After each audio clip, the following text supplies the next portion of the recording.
Baruch Hashem, on a le privilège aujourd'hui de faire le cours donc chez Michael, Sarah et Eliawada. Bezrat Hashem, grand bonheur. Et on a le privilège donc de faire ensemble, j'ai envie de dire, le dernier cours de cette partie-là de l'année, le dernier cours du Zman Foref. Et j'ai jugé bon de faire un cours qui est assez génial, comme d'habitude. Non, ce n'est pas le cours, mais c'est l'article en question, qui est donc extrait d'un article du Rav Kook, sur justement pour essayer de comprendre le sens du Korer. C'est fondamental d'essayer de comprendre un petit peu. Je rappelle d'abord dans le principe, le Korer, je rappelle, c'est ce qu'il y a justement juste avant de pouvoir faire le Shulchan Aruch, le fameux siman de la table, du repas. Eh bien, nous allons prendre ce qui à la base était une mitzvah d'Oraita, c'est-à-dire une mitzvah inscrite dans la Torah, de prendre la matzah, le maror, la salade, et le gnos pascal, entre les deux, qui permet du coup d'avoir ce qu'on appelle communément un sandwich. Dans notre génération, ce n'est plus le cas. Notre génération, vous savez que la seule mitzvah, les deux mitzvot simplement d'Oraita, c'est le Veiga d'Etal et Pincha, et de consommer la matzah le soir du Seder. Pendant tout le reste de la semaine, on n'a pas d'obligation de manger de la matzah. D'accord? Et le maror est des rabanan. Okay? Pendant tout le reste, c'est des rabanan. Maintenant, ce qu'on va essayer de comprendre, effectivement, Hillel a particulièrement insisté pour que malgré tout, on garde en souvenir cette notion du korer, cette notion justement du sandwich qui va absolument mettre ensemble la matzah et la salade. Concernant la charoset, je rappelle que certains décisionnaires dans la Gemara parlent du fait que la charoset était à la base piquante puisqu'elle tuait les vers dans la salade. On a une époque où il n'y avait pas encore chasalat. Donc, effectivement, c'était un danger pour la personne. Et puis, nous savons que le maror, c'est la salade. Je rappelle par la même occasion que chassa, la laitue, c'est chassa parce que justement, d'abord, elle est amère à l'extérieur, et plus on se rapproche du cœur, plus justement elle est douce. Et puis ensuite, parce que dans le mot chassa, vous reconnaissez évidemment, Hachem chas alenu. Hachem est miséricordieux avec nous. Pas? Donc même dans cette torpeur de l'amertume de l'exil, il n'empêche qu'on a toujours confiance dans l'avenir. Et voilà ce que nous dit justement le Rav Kook par rapport à ce propos. Zecher le migdash ke Hillel, ken Asa Hillel, Bezman, chez Bet Amigdash, Aya Kayam. Donc, autant où effectivement il y avait le Bet Amigdash, Aya Korer, Pesach, Matzah ou Maror, donc l'agneau, la Matzah et l'amertume et la laitue. Je suis sur le fait que pourquoi c'est mis dans cet ordre-là, alors que c'est un sandwich. Donc vous avez les parties de la Matzah et vous avez l'agneau qui est au milieu. Pas Pourtant, on dit Pessah en premier parce que, évidemment, ce qui doit ressortir de cette fête, avant tout, c'est l'expression de la liberté la plus absolue. Donc, Pessah. Et Maror, qui est justement l'amertume qui, elle, est mise en dernier. Là encore, ça serait un sujet à part entière parce qu'à la base, on commence par l'amertume pour terminer par la liberté. Sachant pertinemment que la dernière chose que nous avons en bouche à la fin du Seder, c'est pour l'instant la matzah, mais c'est censé être une partie de l'agneau qu'on mange en étant rassasié. Donc, c'est avoir le goût de la liberté qui reste éternel.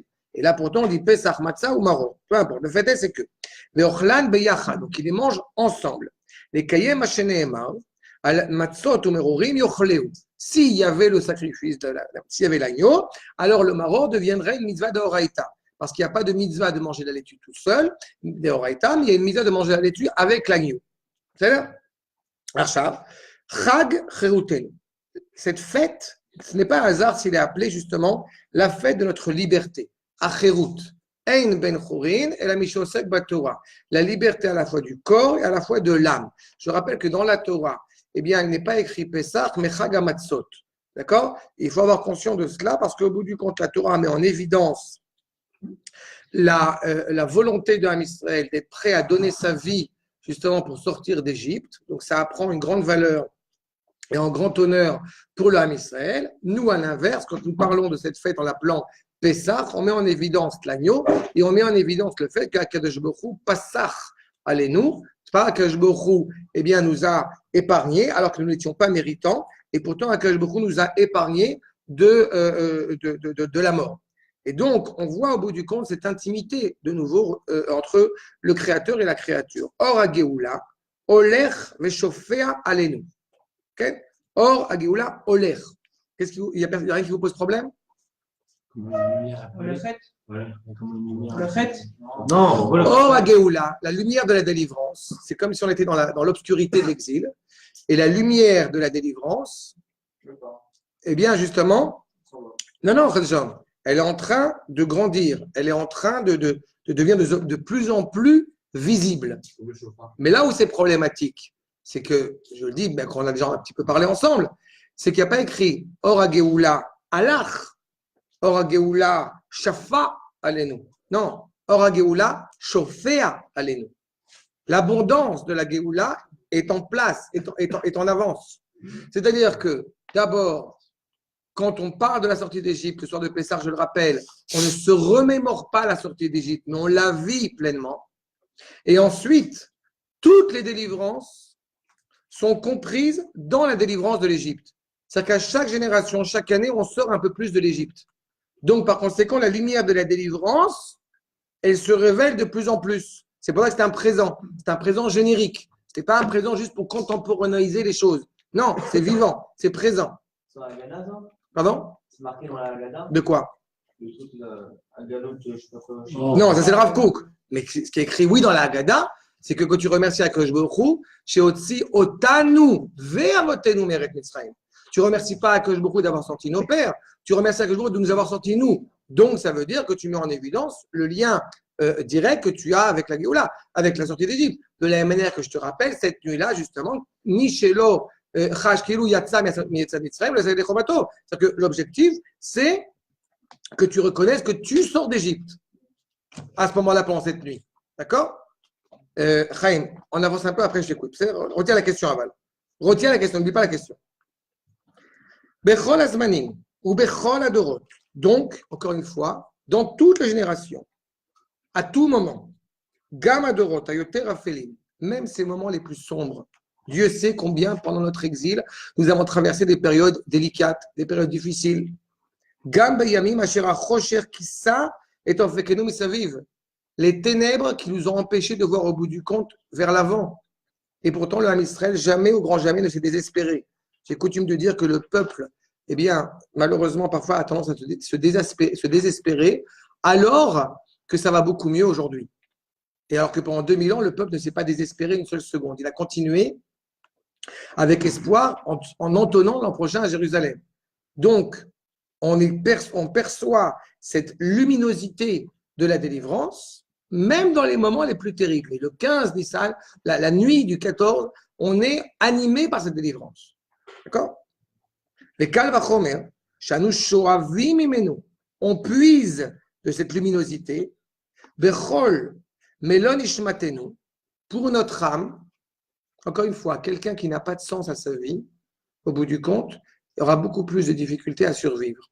N'est-ce pas? Je vous rappelle les propos bien célèbres de Viktor Frankl, qui était un psychiatre, un psychologue, qui a vécu la Shoah et qui avait insisté sur, après la Shoah, à cette fameuse question de celui qui a réussi à vaincre la Shoah, à survivre malgré la Shoah, était celui qui était capable de répondre à la question du pourquoi et non du comment. C'est-à-dire du pourquoi il vit et pas du comment il vit. Celui qui a un sens à sa vie, au bout du compte, il peut parfois traverser des épreuves, nous délicates, difficiles, mais il avance, il continue. Mais celui qui, au bout du compte, est en train de regarder le comment il vit, donc il est constamment obnubilé par cette réalité dans laquelle il se trouve, eh bien, pardon, au bout du compte, il perd toute la réalité. D'accord? C'est le sens à sa vie. Le vrai carpe diem, il est hébraïque. Profit du jour présent, c'est ça. C'est être conscient de la grandeur, de la noblesse, de l'exception, de l'exceptionnelle âme qui t'anime. Ça, c'est être juif. C'est être animé par ça. Il y a des gens qui ont sorti de la Shoah, enfin, ils se sont toujours pas posé la question du pourquoi. C'est pour sortir de la Shoah qu'ils ont réussi à se demander pourquoi ils vivent. Quand ils sont sortis de la Shoah, ils ont fait parfois une douleur tellement terrible qu'ils n'ont pas eu la force de se poser la question du pourquoi. Il a fallu, une fois que tu poses la question du pourquoi, il faut qu'il y ait des gens suffisamment importants qui puissent apporter une réponse. Et tu as professeur André Neher, tu as Manitou, d'accord, tu as eu des gens. Je rappelle toujours avec émotion la première discussion que rappelle Elie Wiesel, quand après la Shoah, il parle avec le professeur André Neher. Et leur première discussion est en yiddish. Et de quoi parlait-elle? De transcendance et immanence. C'est la première discussion qu'ils ont eue, Elie Wiesel, avec le professeur Donner en sortant de la Shoah. Et c'est impressionnant, ça veut dire qu'il y a des gens qui ont essayé d'apporter des réponses. Il fallait apporter physiquement, subvenir à l'état catastrophique cadavérique, j'ai envie de dire, dans lequel étaient ces rescapés, mais aussi mentalement. Et peu de gens ont eu la force de le faire. Mais il est clair que les gens que j'ai évoqués à l'instant ont eu l'audace, ont eu la force de le faire. Donc c'est ça au bout du compte. C'est pas seulement poser la question, mais d'abord se poser la question, c'est ce qui permet d'avancer, c'est ce qui permet de se lever tous les matins. D'accord? En parenthèse, si vous avez l'occasion, il y a une nouvelle chanson qui est sortie, ça m'a marqué aujourd'hui, j'étais très ému. La chanson de Aaron Razel, qui parle de la Giben Akadosh, il parle de cette fameuse histoire du Rav Shlomo Karlibach. C'est vraiment une parenthèse, mais c'était, je l'ai vu là, ça m'a. Le Rav Shlomo Karlibach, il raconte l'histoire d'un balayeur qu'il a rencontré et qui s'avère, il est de Piasetzna. Maintenant, je pense que c'était pas à cette période de l'année, vous savez tout ce qui est où est Piasetzna. Et le Hesh Kodesh, et le Hadmor dans le ghetto de Varsovie. Et le fait est, c'est qu'il demande qu'est-ce que tu te rappelles, tu as connu le Hadmor? Il dit Bevada, je l'ai connu, il balayait les rues et en fait, il se rappelle d'un enseignement profond du Rav qui était qu'est-ce que tu as fait de bien pour les Juifs au quotidien, comment tu t'organises pour à chaque fois aider ton prochain. Et il dit c'est grâce à ça que j'ai vécu, grâce à ça j'ai survécu à la Shoah. Pourquoi? Parce que quand j'étais dans la Shoah et que j'avais envie de mourir dans le camp, eh bien, je voyais tellement de Juifs qui avaient besoin d'être aidés que je me suis rappelé des enseignements du maître et donc j'ai passé mon temps à vouloir aider mon prochain. Vous voyez, le pourquoi. J'ai un sens, j'ai un but à ma vie, j'ai un rôle que je me définis. Victor Frankel, entre parenthèses, ne parle pas forcément des Juifs, parle de manière générale. Quelqu'un qui aurait un sens subjectif à sa vie lui permet de survivre. Nous, on a le privilège d'avoir non seulement un sens, mais un sens absolument objectif, un sens réel, un sens authentique qui nous relie à l'absolu. Ce sens-là, on est relié à cette liberté de manière incandescente, quoi. C'est la lumière qui brûle et qui peut pas brûler. L'arbre qui brûle et qui peut pas se consommer. D'accord? Que se consumer, pardon. Alors, dans tous les cas, on se sert de cela. Encore une fois, on est aidé, on a cet espoir. Pourquoi? Les or geoula aolechet ou mitradeshet alenu. Cette lumière de la délivrance qui se révèle, qui se renouvelle un peu plus à chaque fois. Okay? Vous suivez, ligne 9, c'est ça? Bechesde Goel Israël. C'est quoi Bechesde Goel Israël? C'est qui Goel Israël? Hachem. La bonté, justement, d'Akadosh Baruch Hu, Ameir Lanu, qui nous éclaire, encore une fois, Be'oro, de sa lumière, par les lignes, par les directives de la Géoula. Bekavei a Géoula. Rabotai, il faut se rappeler, le mot tikva en hébreu n'est pas un simple espoir, ce n'est pas une utopie. Le mot tikva est relié à la racine kav. Nous avons confiance, nous avons l'espoir dans une réalité qui de toute façon arrivera. Peu importe le temps que ça prendra, mais ça arrivera. C'est un kav. D'accord? C'est pour ça qu'il faut aller selon Yeshivot à kav. Okay? C'est une plaisanterie, mais c'est pas grave. Pensez qu'on n'a pas compris la blague, c'est pas grave. Okay. C'est les blagues de Yeshivas. Bref. Okay.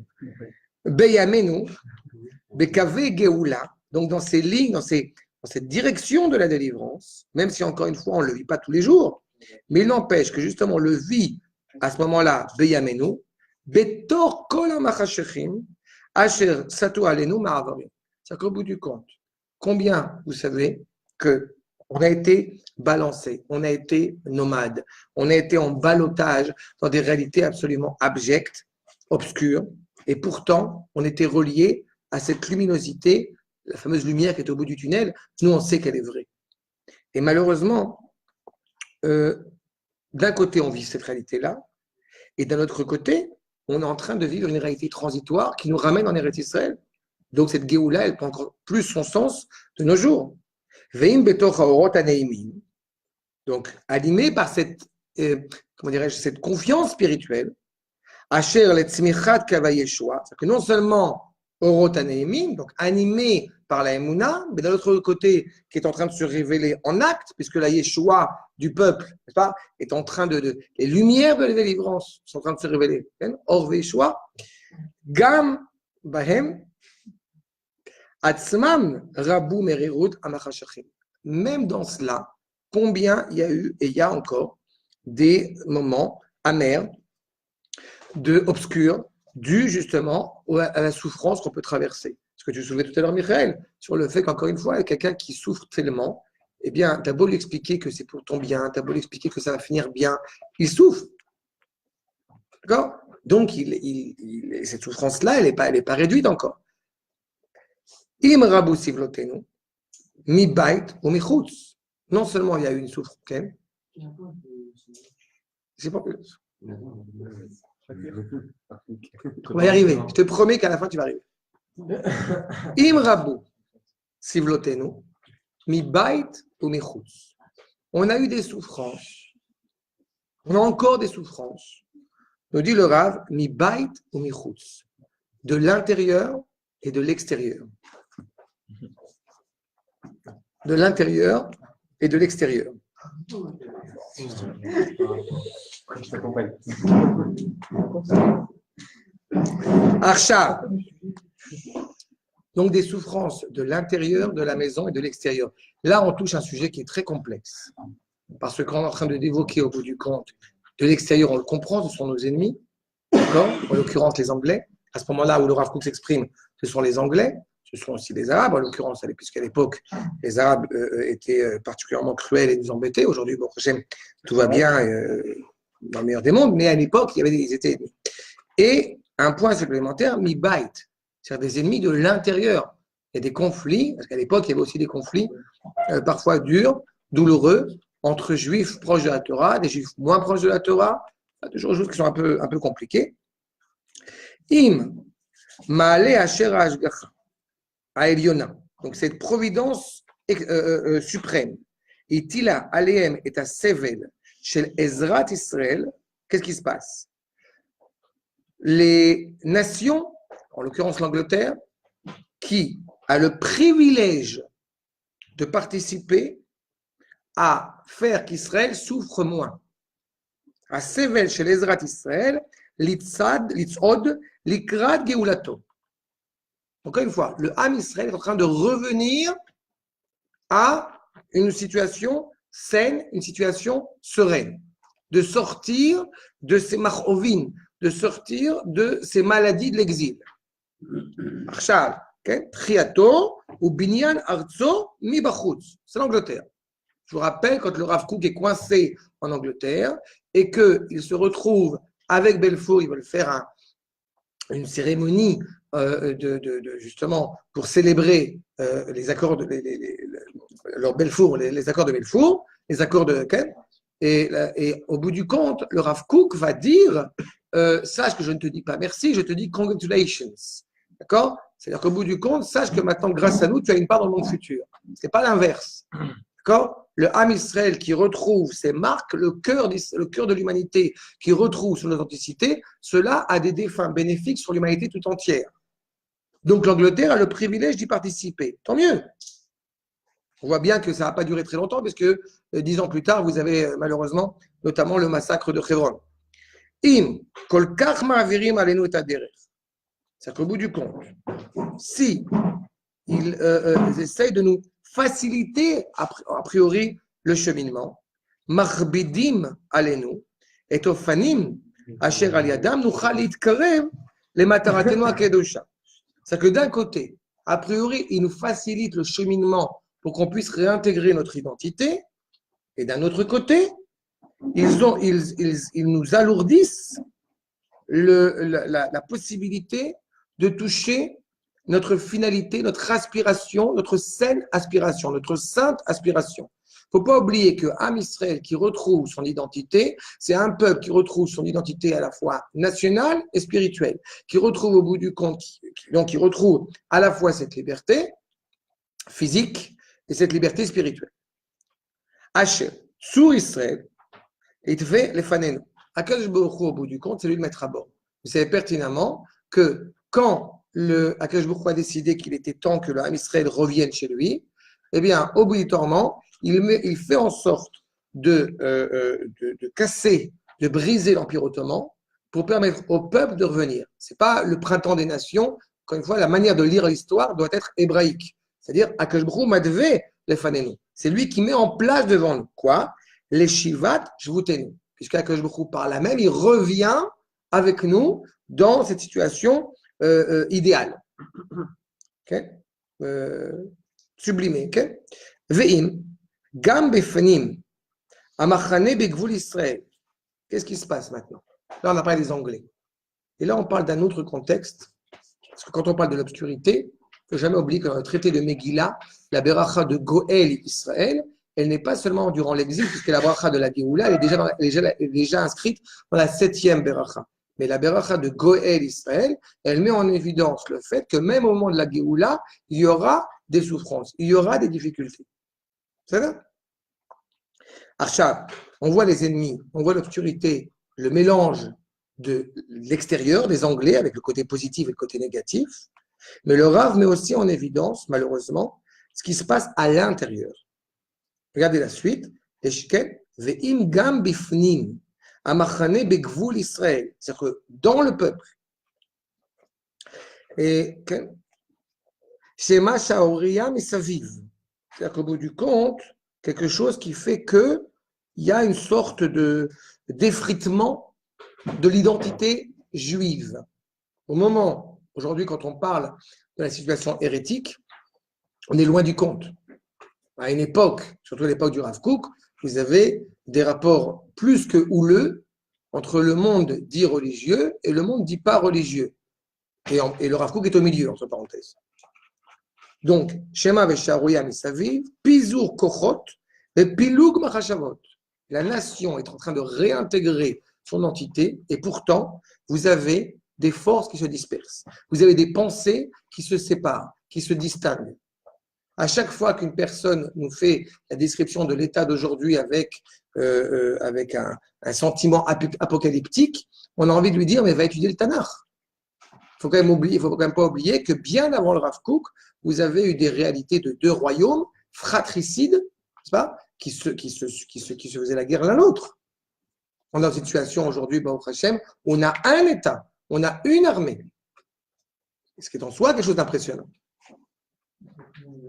Pardon? Pas tout le monde est d'accord avec ça. Oui, mais tu n'es plus en train de mener une guerre. Je te dis une guerre mortelle. Quand je parle de guerre, ce n'est pas de la philosophie.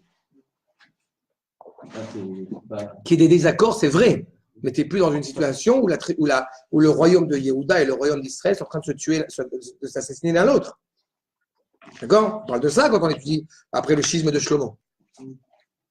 Achab, Mishtamat Achim, Riv les Shonot, Vekriya les Mahalumot. On est dans une situation, effectivement, de tension terrible au sein même du peuple. Tachat Asher Alenu, Liot Meutarim, Berekshe Ava, alors qu'on devrait être relié avec amour, avec fraternité, Ava, Arva, Shalom, Vereut. Et donc, on pourrait, et au contraire, même se renforcer, vu les difficultés du processus de la Géoula qui est en place. Elna, Ipol, Libenu, de faire attention que notre cœur ne tombe pas en désuétude, ne tombe pas dans le désespoir dû à cette tension terrible à laquelle on peut être confronté. Ça veut dire qu'au bout du compte, on est en train, une description de la réalité qui est profondément difficile. D'accord? À la fois de par nos ennemis de l'extérieur et à la fois, malheureusement, de par les tensions à l'intérieur. Yodim, et malgré tout, nous savons pertinemment qu'Yotzar Chaim Shel Geulat Emet Venitzachon Kodesh Sham Me'az u'Me'olam Shomer Israël Vegoalo Bekirbenu. Malgré toutes les choses terribles que nous pouvons traverser, comme je l'ai dit, à la fois à l'extérieur et à la fois à l'intérieur, nous sommes animés par cette luminosité de la délivrance qui nous porte à l'intérieur. Je rappelle, ça va commencer un petit peu à se préciser pour que vous compreniez par la question que Shnior a posée, c'est quoi le rapport avec le Korer? C'était très important pour Hillel, celui qui est animé par l'amour de l'âme Israël. Je rappelle que quand, effectivement, ne fais pas à autre ce que tu ne voudrais pas qu'on te fasse, ce n'est pas écrit dans le Nouveau Testament, c'est écrit chez Hillel, c'est important de le rappeler. Hillel est animé par l'amour de l'âme Israël de manière inconditionnelle. À tel point que des tensions peuvent, comme j'ai dit, extérieurement et intérieurement, peuvent résider au sein du peuple. On peut se désespérer de ne voir que le côté obscur de la réalité. Il faut se remémorer ce que j'évoquais au tout début, le rôle de Pessah, le rôle de la matzah, le rôle de l'amertume, le rôle de la salade. D'accord? Si on voit des périodes délicates, on voit des obstacles à ce processus de la délivrance qui se révèle, alors on pourrait dire, c'est pas la délivrance. Parce qu'on attend une délivrance qui serait totalement euphorique, qui serait totalement utopique et qui serait dénuée de toute difficulté.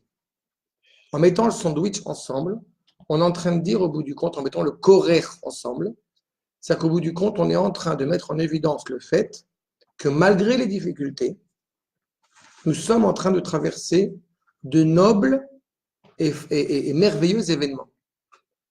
Pourquoi? Parce que d'un côté, on réintègre notre liberté, même si cela implique aussi des difficultés. Où est-ce qu'on a quelque chose un petit peu de similaire, j'ai envie de dire, par rapport à cela? Eh bien, dans la colombe, la fameuse colombe à l'Arche de Noé, qui n'a jamais été le symbole de la paix, évidemment, mais la colombe qui, justement, a la feuille d'olivier dans sa bouche, mais elle préfère être indépendante, elle préfère être libre, quitte à ce que ce soit des herbes un petit peu amères dans la bouche, que de rester dans l'arche avec toutes les victuailles. C'est exactement cette ambivalence qu'il y a. Le peuple juif est en train de réintégrer sa liberté et il est prêt à en payer le prix. Et il est prêt à ne pas se désespérer de tous les déboires, de toutes les scories, de tous les obstacles que nous devrions affronter devant nous. Donc vous allez le voir plus approfondi avec le Rav Kook. Achav, parce que justement, comme j'ai dit, Me'az u'me'olam, Shomer Israël ve'goalo bekirbenu. L'histoire d'Israël ne s'est pas arrêtée en Égypte. L'histoire d'Israël ne s'est pas arrêtée à l'époque de la chute du deuxième temple. L'histoire d'Israël est en germe. C'est Ubar. C'est justement, c'est le moment pour le rappeler. C'est justement, elle est en gestation. Gestation, c'est pas un mot très bon. Vous avez compris l'idée. D'accord? Elle est en processus pour se révéler chaque fois un peu plus. Vesof, kolsof, iftach adlatot, asher le chedre alevavot. Au bout du compte, les portes des cœurs fermés, hermétiques, à Tumot, les Darkenoam ve Shalom, et donc la manière la plus agréable pour atteindre la complétion, Shalom, Shem Isodot Ageoula, qui sont le fondement même de la délivrance, Ikru et Mekomam Tachat Ochot Abba arrive Ve'asina. C'est-à-dire que derrière, au bout du compte, cette haine apparente, derrière cette colère apparente au sein même du peuple, se cache un profond amour. Malheureusement, on a tendance à le voir dans les moments un petit peu difficiles du peuple, mais on le voit. Asher anachnu nitkalim bahem be'et amara azot. On a des tensions, on a des difficultés. Omnam, mais il faut comprendre, il faut observer à chaque phénomène qui nous peut nous apparaître dramatique, en contradiction avec le processus de la Géoula, eh bien, il faut l'observer en profondeur. Il faut essayer d'observer les raisons qui amènent cela. L'idbonen à la siba, meizetzad bawalenu à kishlonot alalou. Comment ça peut arriver? Comment c'est arrivé ces trébuchements? Encore une fois, je vous rappelle, du premier siman de Kadesh de Pessah jusqu'à Nirtza, où on est en train de parler de l'amour d'Akadosh Baruch Hu avec Israël, tout Pessah ne parle exclusivement que du peuple. Toute compréhension qui veut donner un sens individuel, c'est très sympathique, mais ce n'est pas l'essence même de Pessah. Pessah, c'est un peuple qui sort. De la même manière que si, par exemple, on rencontrait un juif dans une contrée gauloise qui nous dit « Je suis très heureux, moi, d'être ici », oui, mais tu es en contradiction avec le projet de Dieu. Le projet de Dieu, celui qui sort d'Égypte, c'est un peuple. D'accord? Ce n'est pas un individu qui sort. Et c'est ça qu'il faut bien avoir en tête. Donc, justement, justement, les raisons qui poussent ces obstacles, qui mélangent le sens de l'amertume de l'esclavage, l'amertume de l'exil, il y a un mélange. Encore une fois, ce serait beaucoup plus facile si on était en binaire. C'est ou c'est Géoula ou c'est Galout. Mais on voit que ce n'est pas clair. C'est un processus qui est ambigu. Il se passe, mais on n'a pas forcément. Shalom, shalom. Mais on n'a pas forcément les signes les plus avant-coureurs de cette délivrance. Ve'asiba ikolkar gluya. C'est tellement évident, nous dit le Rav Kook. Akishalon achitzoni. D'abord, l'échec extérieur. Arrêt. Uba mipnei. Shanachnu inmachnu et adarga ageulatit. Qu'est-ce qui se passe? Il se passe un phénomène assez exceptionnel qu'on va appeler le peuple juif revient sur sa terre. Et au lieu de le nommer, au lieu de l'évoquer avec toute la grandeur qu'on devrait l'évoquer, qu'on devrait le décrypter, eh bien, on a réduit cet événement. Ça va, on a une terre. Voilà. Parfois, il y a besoin qu'un juif il parte quelques mois en Sibire, quelques mois à 6 heures du soir sur la ligne du RER C, c'est-à-dire, et alors il va comprendre ce que c'est que la Géoula. Il ne comprend pas. Quoi? In machnu, c'est ce qu'il dit. In machnu et adarga ageulatit. Vous voyez l'hébreu, c'est écrit dans le texte. In machnu, c'est l'amour. D'accord? On est en train de réfléchir sur des contextes.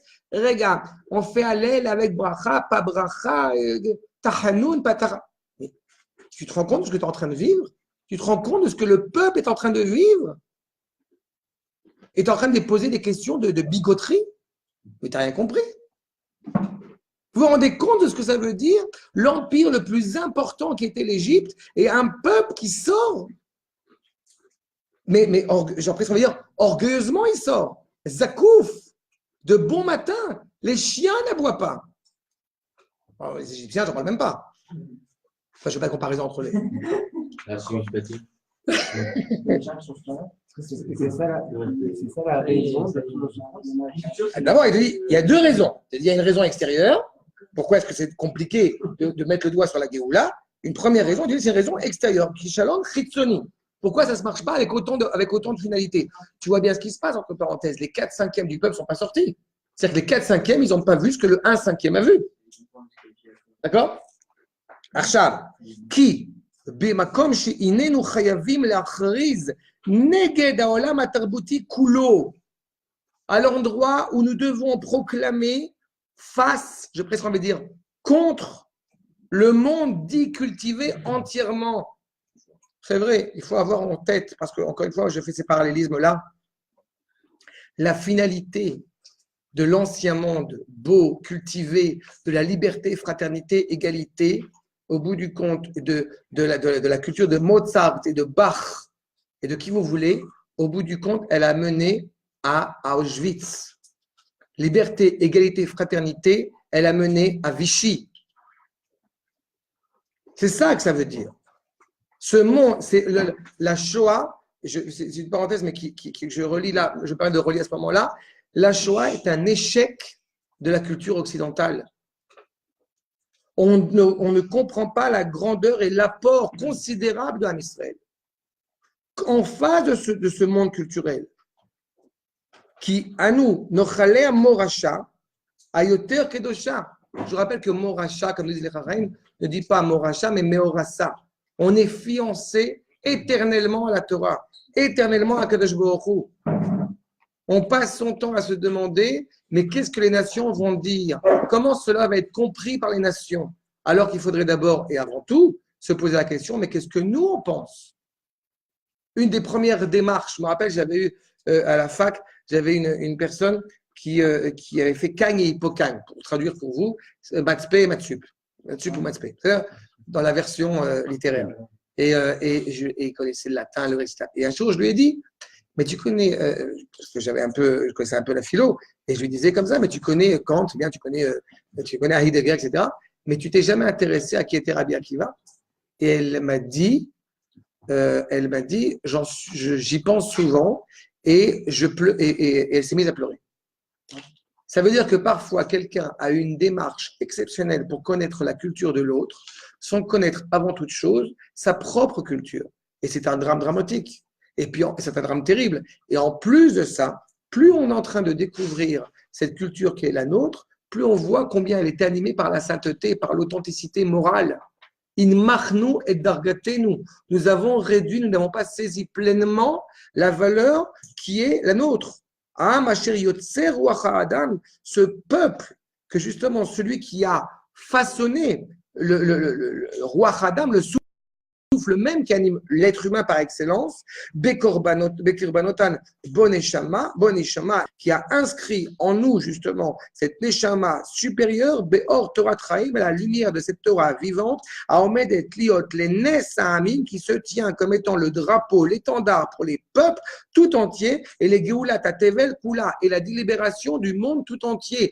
Pesach Aviv Laolam, c'est parce qu'il y a Am Israël qui sort d'Égypte que le printemps est possible, que le bourgeonnement, que la vitalité est possible dans le monde.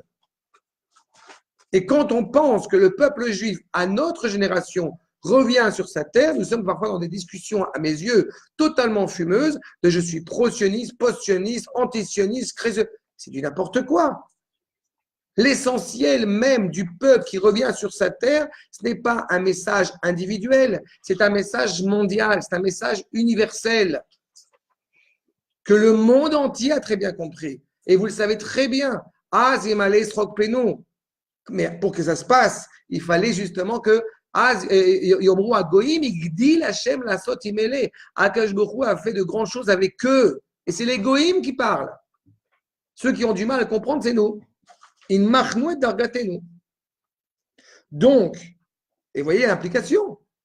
Cela implique, je tiens à le rappeler, que même si vous n'en êtes pas conscient, cela implique que quand une famille va mettre une caravane dans Mitzpeh Itzar, dans Har Bracha, dans ce que vous voulez, eh bien, ça répare le monde.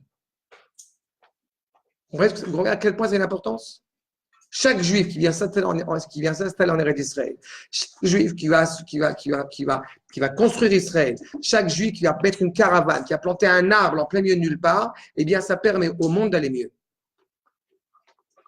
Et le peuple juif, malheureusement, une partie d'entre nous en tout cas, n'en est pas conscient. Nous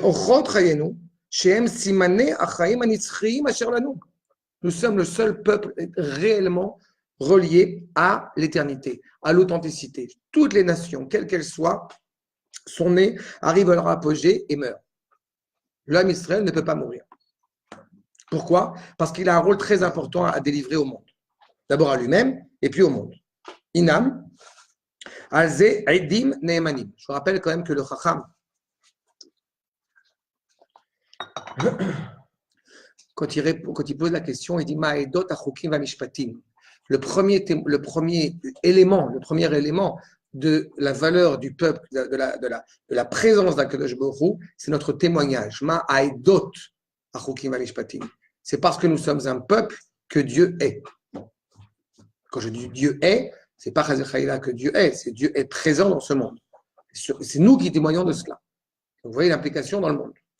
Arshab, Inam alze edim neemanim, anachnu achalakim mikirbenu, une partie d'entre nous, veletzaarenu, davka meele, shem krovim kol kach la mifal abinyan ve'atria leumit amitchadeshet alenu. Une partie d'entre nous, et il dit malheureusement, cette partie de ceux qui sont d'Afka le plus proches de réaliser ce projet, c'est-à-dire ceux qui sont au bout du compte en train de mettre en place la restauration de la nation. Il ne faut quand même pas oublier que c'est terrible de voir parfois quelqu'un qui se définit comme, tu utilises ces termes un peu modernes, quelqu'un qui se définit comme étant pas religieux et qui au bout du compte a fait un travail colossal au niveau du ministère de la Justice, pour ne pas la nommer. Et c'est impressionnant, je ne suis pas en train de dire ce que je vois ou pas, ce n'est pas ça la question. Mais tout le monde reconnaît au jour d'aujourd'hui, il faut voir le respect, en l'occurrence, que, déjà je le sais parce que j'ai eu l'occasion, le privilège d'en parler, d'en prendre conseil avec le Rav, le privilège que, c'est quand même assez impressionnant, le respect qu'a Ayelet Shaked pour le Rav Zini. Et pourtant, c'est quelqu'un qui se définit comme étant pas religieux. C'est religieuse de. Oui, mais c'est-à-dire qu'il y a des femmes, c'est-à-dire qu'il y a des gens qui se définissent comme étant loin de la Torah et qui pourtant ont émis beaucoup plus de respect que malheureusement vous pourrez trouver chez d'autres qui ont d'Afka une kippa sur la tête. Ils s'importent, ils s'engagent pour la construction du peuple, pour la construction de la terre. On doit reconnaître, chez Nirshal nous baiser. Nous avons échoué. Et les signes de l'éternité, nous avons encore une fois mis de côté, abandonné. On a oublié qu'on était relié à l'essence même, nos cœurs, on était reliés à l'essence même de la vie. On a confiance envers Akash qui va redonner à ces cœurs de pierre, il va leur redonner justement chair et sang, lève et veine, ça va revenir des cœurs justement construits, pas hermétiques. Mais on est rempli d'amertume. Encore une fois, je vous rappelle que le Rav Kook, il y a plus de 80 ans, a évoqué ce qu'on appelle la Kriya Gdola, de dire aux Juifs, justement, il faut construire de grandes personnalités, de grands enseignements dans la Emouna, parce que, encore une fois, il faut construire en parallèle avec ces Juifs qui donnent leur vie pour construire la terre, ces pionniers qui donnent leur vie pour construire la terre, il faut tout de suite s'occuper aussi du second niveau, et qui n'est pas négligeable, le niveau spirituel. Le fait est, c'est que malheureusement, eh bien, ça a été mis de côté. D'accord ? C'est seulement aujourd'hui, dans cette dernière génération, qu'on commence à apercevoir réellement les enseignements du Rav Kook notamment. Kimir Sholze Orid et Ifat Kevodenu, cet échec, cet obstacle, au bout du compte, nous a fait perdre de notre statut, de la dignité qui était la nôtre, chez la Tzemichat Geoula, mi Bachutz ou mi Bifnim. Vous vous rappelez du cours sur Herzl, le sultan de Turquie qui propose 10 millions de dollars pour acquérir tout Eretz Israël, du fleuve de l'Euphrate au fleuve du Sinaï. Et au bout du résultat des choses, non, il faut attendre le Mashiach, on ne sait pas. Encore une fois, au jour d'aujourd'hui, le peuple juif revient sur sa terre. Certains sont encore très frileux. Le Rav Shuraki, son père, il y a une anecdote que j'aime souvent rappeler. Son père a dit une fois, qui était un grand linguiste, qui était un grand littéraire aussi, et elle dit, c'est marrant, ces juifs qui arrivent en Israël et qui deviennent très frileux à l'égard de l'amour de la terre quand à peine ils viennent d'arriver. Il a rajouté d'autres choses que je ne vais pas vous dire pour ne pas vous effrayer, ça a beaucoup fait rire. Mais le fait est, c'est qu'il y a cette réalité, on est en train d'essayer de convaincre les Juifs de revenir à la maison. Alors ça devrait être une évidence. On s'est tellement habitué à ne pas être chez soi qu'on finit par oublier de revenir chez nous au bon moment. N'est-ce pas ? En vrai, c'est relativement nouveau.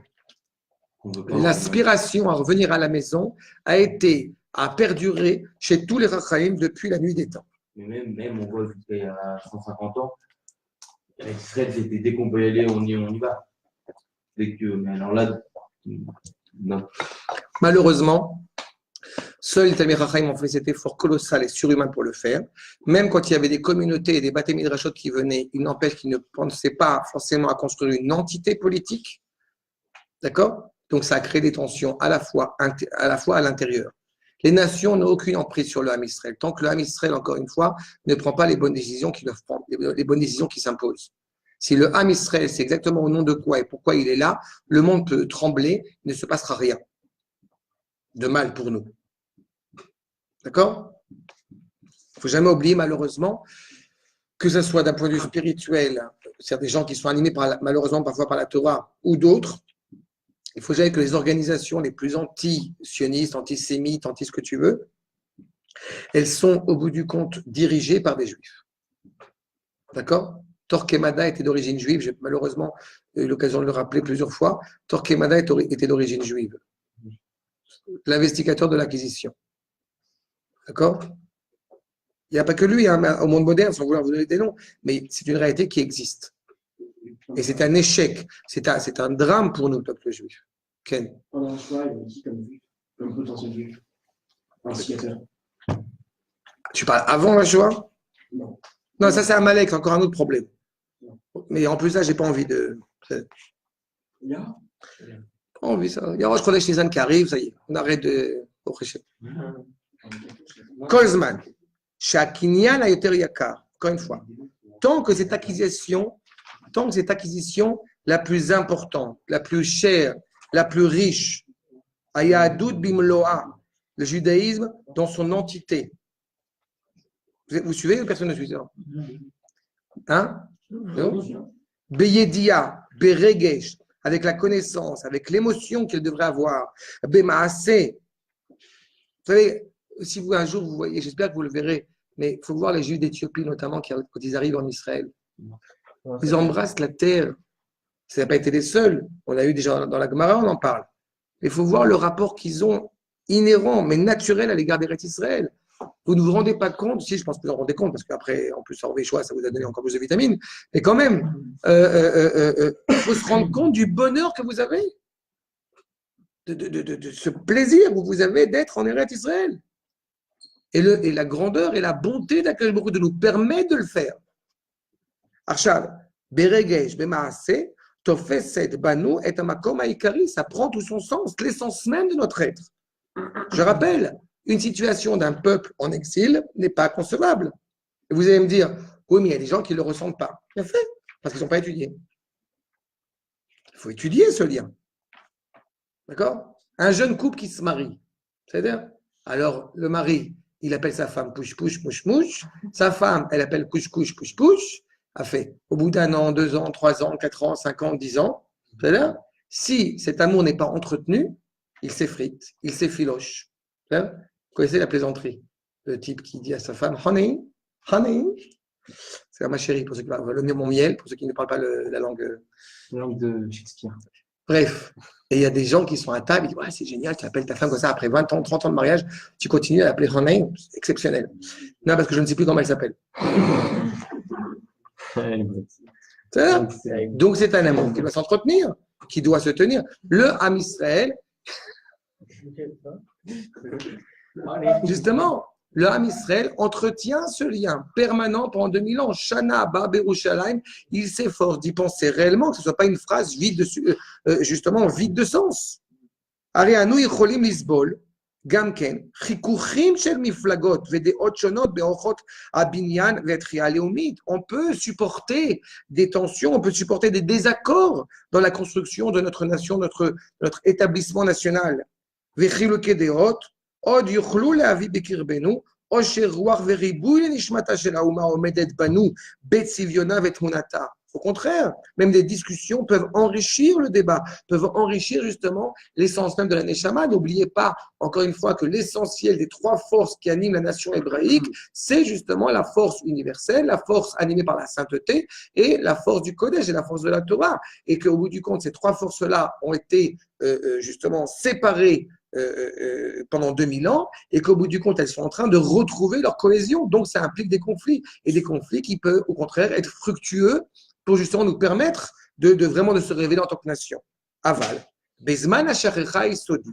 Mais au moment où justement le fondement même qui anime la nation hébraïque est oublié, c'est-à-dire au moment où justement où on a le sentiment qu'on est comme toutes les autres nations dans le monde, Bezman Aznachat Kol Isod Achaim Kol Dvar Hashem, qu'on ne comprend plus que la nation est d'abord et avant tout reliée à l'absolu, reliée à Akadosh Baruch Hu. Comme dit le Midrash, que chaque nation, au bout du compte, elle a un ange tutélaire qui l'anime, mais que Eretz Israël, c'est la terre qui est directement dirigée par le boss. Asher, Be'or Torah, Vener Mitzvah. Donc la lumière de la Torah, à la lumière de la mitzvah qui nous permet d'être éclairés par la Torah, par la parole d'Akadosh Baruch Hu. Aose Otanu le Ham, qui fait de nous un peuple. D'accord? N'oubliez pas, dans Oroth, le Rav rappelle que à Tzipia le Yeshua, cette attente de la délivrance, eh bien, c'est ce qui permet au bout du compte au peuple juif de résister durant l'exil. Mais le judaïsme d'Eretz Israël qui est vécu en Eretz Israël, c'est lui la Yeshua. C'est lui l'essence même de la Yeshua. Quand on est en dehors d'Eretz Israël, la seule manière pour nous de nous rattacher au peuple, c'est justement à travers la communauté. C'est, on va dire, quand on est dans une synagogue, quand on est dans un Beth Midrash, c'est comme si on était en Eretz Israël, mais du temps où on est en exil. Le Mikdash Me'at, le Bet HaKnesset, le Bet Midrash, c'est un petit Bet Mikdash, en attendant de pouvoir revenir à l'essentiel de notre identité. Aujourd'hui, nous avons le privilège de ne plus être comme si Eretz Israël. On est en Eretz Israël, mamash. Mais si on s'éloigne de cela pendant 2000 ans, malheureusement, on sait ce qui s'est passé.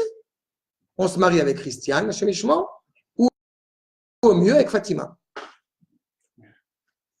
Arei, Amiflaktiut, Osa, Banu, Shemot Adkedei, Sinat Chinam, là où c'est bien terrible, c'est que, et on voit bien parce qu'on traverse la période des élections, qui n'est pas toujours une des périodes les plus fastes, les plus réjouissantes dans l'État d'Israël, on voit que malheureusement, ça peut amener à des réactions de haine terribles.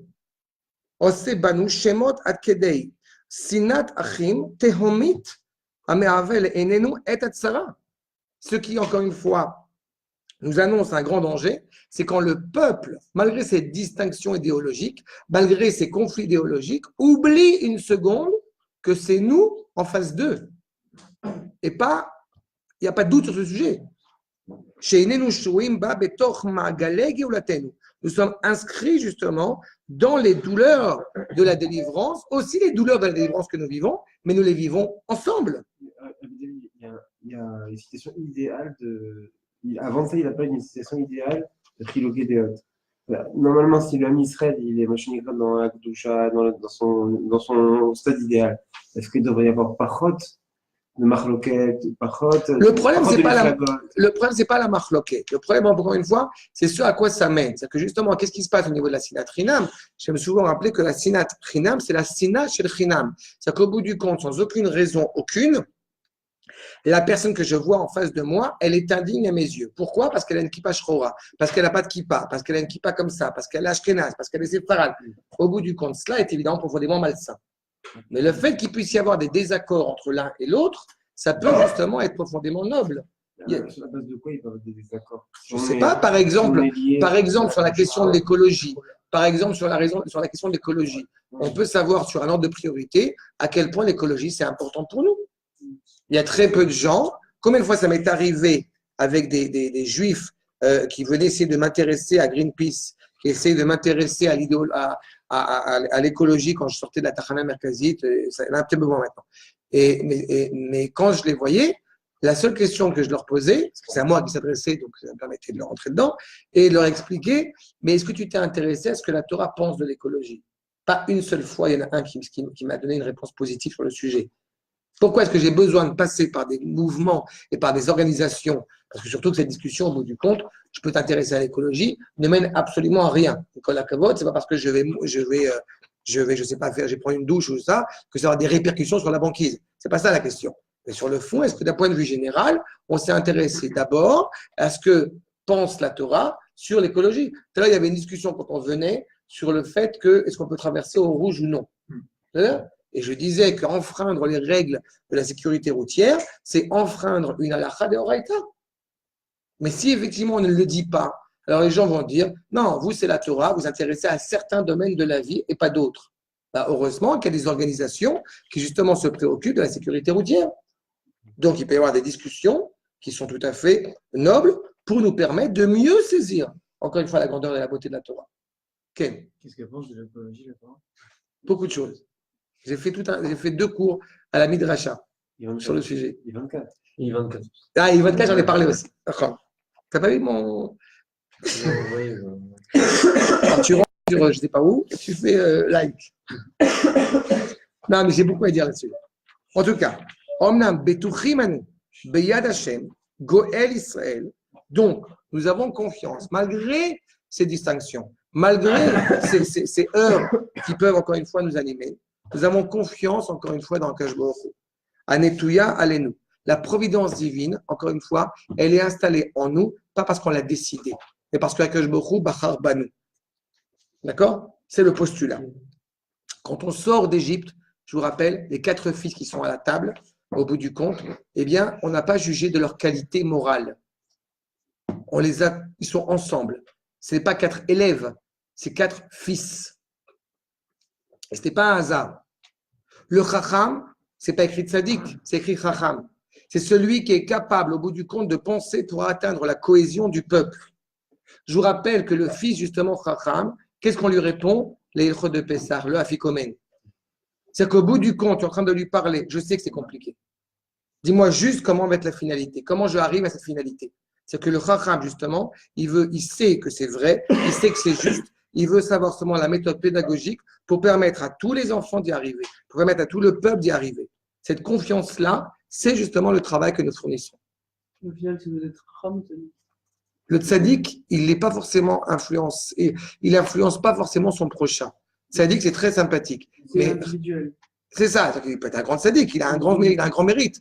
Mais pour pouvoir mener la famille d'Israël à bien, il faut un chacham. Est-ce que pour être tzaddik, il faut être chacham? Pour être chacham, il faut être sadique. D'accord? Achal, Netouya Alenu, Letova, qui sauve Kol Sof. Or à Kodesh, c'est vrai. Sauf Kol Sof, au bout du compte, la lumière d'expression de sainteté. Chez Or Shalom, Yofia Alenu. Or Shalom n'est pas la lumière de la paix. D'accord? Encore une fois. C'est la lumière de la perfection. N'oubliez pas que de bon matin, on ne dit pas Shalom à son prochain. On dit Boker Tov, on dit Safatava, on dit ce que vous voulez. On dit Good Morning, on ne dit pas Alan. Mais on dit Good Morning, si vous voulez. Mais on ne dit pas Shalom. Pourquoi on ne dit pas Shalom? Parce que c'est le nom d'Akadosh Baruch Hu. C'est le nom d'Akadosh Baruch Hu, justement, la paix même à laquelle nous aspirons, au risque de me répéter. Non, je ne voulais pas dire ces années ça. Mais la paix en français, d'accord, ça vient du latin, c'est la pax romana. Ce n'est pas la paix. C'est avoir le calme. Donc, ce n'est pas une finalité, c'est un moyen. Nous, la paix, la paix est une finalité. C'est-à-dire, la paix est une finalité. Shalom est une finalité. La paix à laquelle nous aspirons, c'est justement cette sérénité, cette cohésion dans le peuple. Nous avons confiance qu'elle va venir. Peu importe le temps qu'elle va prendre, peu importe les difficultés que cela implique.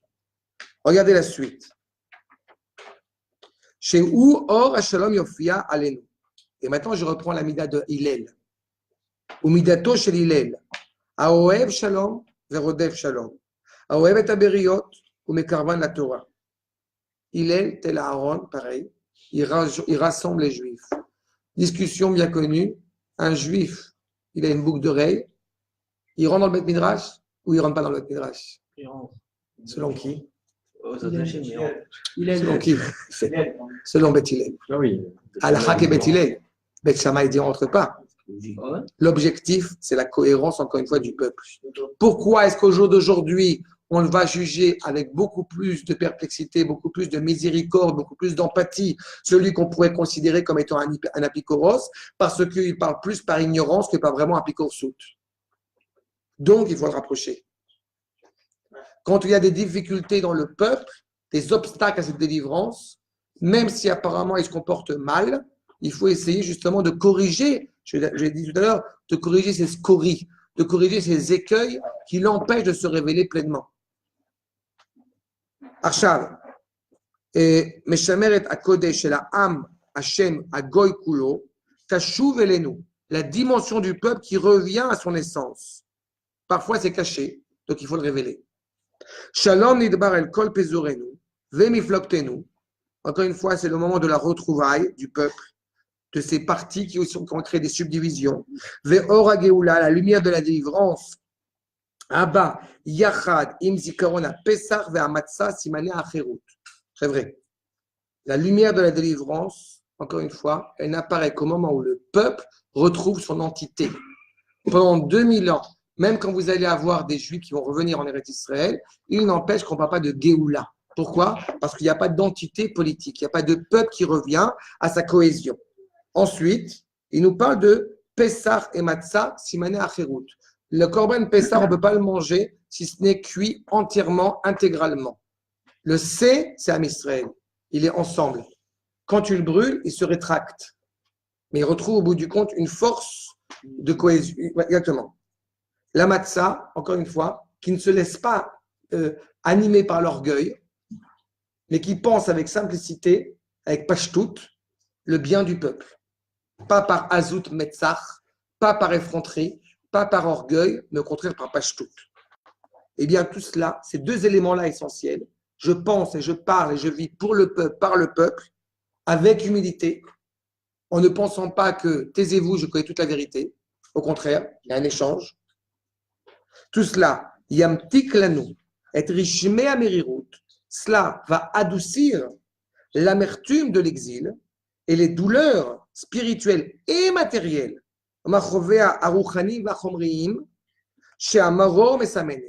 L'amertume n'est pas qu'une amertume, encore une fois, physique, est aussi une amertume spirituelle. Et l'amertume spirituelle n'est pas que spirituelle, elle est aussi physique. Au jour d'aujourd'hui, je vous encourage à aller, Baruch Hashem, dans les super la veille de Pessah. Une semaine avant Pessah, vous allez voir les familles d'Israël avec 2 caddies, pas un, 2 caddies, Baruch Hashem, qui sont pleins à craquer. Pourquoi ils sont d'accord? Mais au bout du compte, ils vivent dans cette opulence parce que la fête de Pessah est une fête importante pour quasiment tout le peuple juif. Si je devais avoir un seul siman, c'est pas seulement spirituel, je le répète, c'est aussi matériel. Un truc à côté de chez moi à Natania. Il y a un truc gigantesque où il y a plein de familles pauvres qui viennent. Et vraiment une tonne de viande, de matzot, de légumes et tout. C'est ça? À volonté, non. Baruch Hashem? Quoi, Meir Panim? C'est Meir Panim? Non? En tous les cas, vous voyez bien ce qui se passe. Il y a une amertume qui existe, que ce soit physique ou spirituelle. Mais malgré tout, Baruch Hashem, le Ham Israël se soucie, encore une fois, au moment où réintègre cette délivrance, eh bien, il se soucie que tout le peuple puisse vivre cette délivrance. Et justement, Hillel, en disant, c'est pour ça qu'on ne fait pas que le faire, on rappelle que c'est au nom d'Hillel.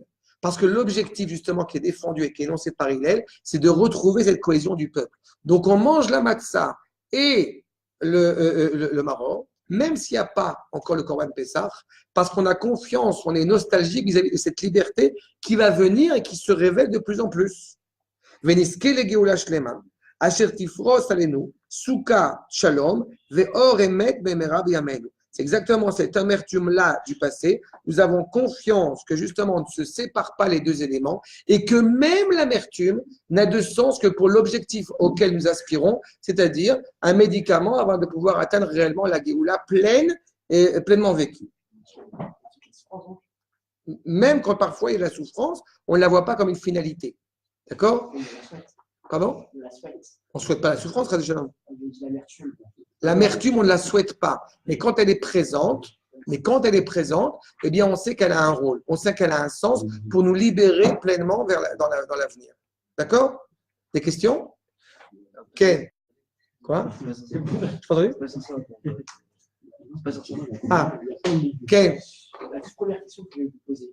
Pas oublié.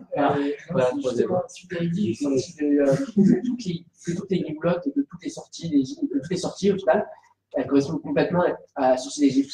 Alors pourquoi on fait Yom HaShavuot? Parce que ça correspond directement à la sortie d'Égypte. Dans la sortie d'Égypte, il y a Yom HaShavuot.